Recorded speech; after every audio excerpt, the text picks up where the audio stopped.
হ্যাঁ, আজকে অনেক দিন পরে আমি ভিডিও দিচ্ছি। তো সবাই হয়তো জানো, এতদিনে জেনে গেছো আমার বাড়ি কৃষ্ণনগরে। তো এটা হচ্ছে আমাদের কৃষ্ণনগরের রাজবাড়ি। তো আজকে রাজবাড়িটা খুব সুন্দর করে সেজেছে একটাই কারণ এখানে হচ্ছে বাসন্তী পুজোর উৎসব আয়োজিত হয়েছে। আজকেই শেষ দিন ছিল, তো আজকেই আমি ঘুরতে গিয়েছিলাম। তো এটা হচ্ছে মূর্তিটা মায়ের, বাসন্তী মায়ের মূর্তিটা খুব সুন্দর করে সাজিয়েছিল। আর এখানে রাজার আমলে রাজা কী জিনিসপত্র ব্যবহার করতো তারও কিছু কিছু জিনিস রয়েছে। এর ভেতরে আর ঢুকতে পারিনি কারণ এখানে ব্যারিকেড দেওয়া ছিল। তো কিছু কিছু জিনিস ব্যারিকেডের বাইরেও ছিল, যেগুলো আমি তোমাদের অনেক কাছ থেকে দেখাতে পেরেছি। যেমন এখানে রাজার ব্যবহৃত কিছু ঘড়ি, কিছু সুন্দর আসবাবপত্র এগুলো ছিল।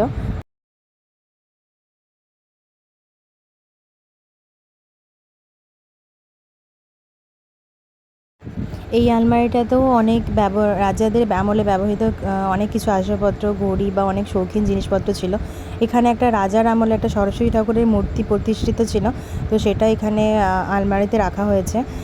এখানে রাজার ব্যবহৃত একই রকম কিছু জিনিসপত্র আছে, যেমন ঘড়ি, তারপরে আরও যে ছোটো ছোটো থালা সে ব্যবহার করা হতো, কিছু গণেশ ঠাকুরের মূর্তি এগুলো ব্যবহৃত হতো, কিছু ফুলদানি যেগুলো ব্যবহৃত হতো সেগুলো এখানে রাখা হয়েছে। এই জিনিসটা আজকে আমি নিজেও প্রথম দেখলাম এত বছর থাকার পরে। এখানে রাজার আমলে যে ঠাকুরের মূর্তি ব্যবহৃত হতো, কারণ কৃষ্ণনগর এমনি মাটির পুতুলের জন্য বিখ্যাত, তো সেই মাটির পুতুলগুলো রাখা ছিল। আর এখানে একটা সিন্দুক রাখা ছিল। এখানে হচ্ছে রাজার ব্যবহৃত জুতো রাখা ছিল, যেগুলো আমি আজকে তোমরা যেমন প্রথম দেখছো, আমিও হয়তো এগুলো প্রথমেই দেখছি। আর এই ফাঁকা জায়গাগুলো দেখতে পাচ্ছ যেখানে প্যান্ডেল করা আছে কিন্তু কিছু রাখা নেই।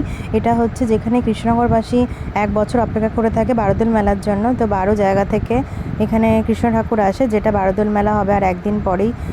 তো তখন তোমাদের আমি এখানে দেখাবো। আর এখানে প্যান্ডেলও মোটামুটি শুরু হয়ে গেছে।